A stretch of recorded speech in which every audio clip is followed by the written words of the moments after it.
கர்த்தருடைய பரிசுத்த நாமத்திற்கு மகிமை உண்டாவதாக. இன்றைய வேத வசனம் ரோமர் 9:16. ஆகையால் விரும்புகிறவனாலும் அல்ல, ஓடுகிறவனாலும் அல்ல, இறங்குகிற தேவனாலேயே ஆகும். நம்முடைய வாழ்க்கையிலே தேவனுடைய இரக்கம் இருந்தால் மாத்திரமே நாம் எல்லாவற்றையும் பெற்றுக்கொள்ள முடியும். ஆகவே ஒவ்வொரு நாளும் நாம் தேவனுடைய இரக்கத்தை சார்ந்தே நாம் இருக்க வேண்டும். எபேசியர் 2:4-5 நாம் வாசிக்கிறோம்.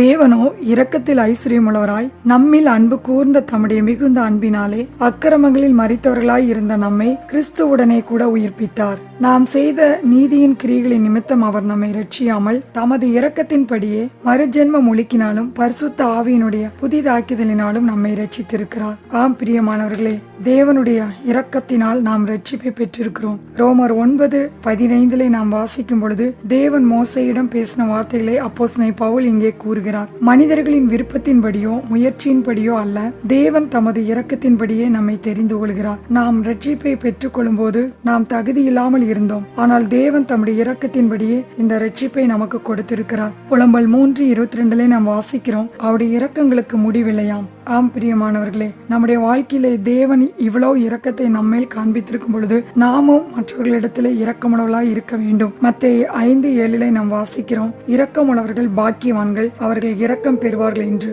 நம்முடைய உள்ளத்திலே நாம் இரக்கமுள்ளவர்களாய் இருக்க வேண்டும். நாம் மற்றவர்களுக்கு இரக்கம் காட்டினால்தான் தேவன் நமக்கு இரக்கம் காட்டுகிறவராய் இருக்கிறார். தேவனுடைய இரக்கம் இல்லாமல் நம்மால் ரட்சிப்பை பெற்றிருக்க முடியாது. நம்மால் எந்த ஒரு நன்மைகளையும் பெற்றிருக்க முடியாது. நாம் பாவிகளாய் இருக்கும் பொழுதே தேவன் நமக்கு இரக்கம் காண்பித்தார். நாம் இரக்கமற்றவர்களாய் இருக்கும் பொழுதே தேவன் நமக்கு இரக்கம் காண்பித்தார். நாமும் கூட மற்றவர்களுக்கு இரக்கம் காட்ட ஒரு நாளும் நாம் தயங்கவே கூடாது. நாம் மன்னிப்பு பெற தகுதியற்றவர்களாய் இருந்த போதிலும் தேவனிடந்து நாம் மன்னிப்பை பெற்றுக்கொண்டோம். அது போலவே நாம் மற்றவர்களையும் மன்னிக்க வேண்டும். ஸ்தேவானை கூட வாசிக்கும் பொழுது தன்னை கொலை செய்தவர்களை மன்னித்தார் என்று நாம் வேதத்திலே பார்க்கிறோம். தேவனுடைய இரக்கத்தில் நாம் நிலைத்திருக்க விரும்பினால் நாம் மற்றவர்களிடத்திலே நாம் இரக்கம் இருக்க வேண்டும். நாம் மற்றவர்களை மன்னித்து கொண்டே இருக்க வேண்டும். ஆம் பிரியமானவர்களே, நாம் தேவனுடைய இரக்கத்திற்குள்ளே நாம் இருக்கும் பொழுது நாம் விரும்புகிறதும் ஓடுகிறதும் நமக்கு சாத்தியமாகும். நாம் ஒவ்வொரு நாளும் தேவனுடைய இரக்கத்தை நாம் பெற்றுக்கொண்டே இருப்போம். கர்த்தர் தாமே இந்த வார்த்தையை ஆசீர்வதிப்பாராக. ஆமென்.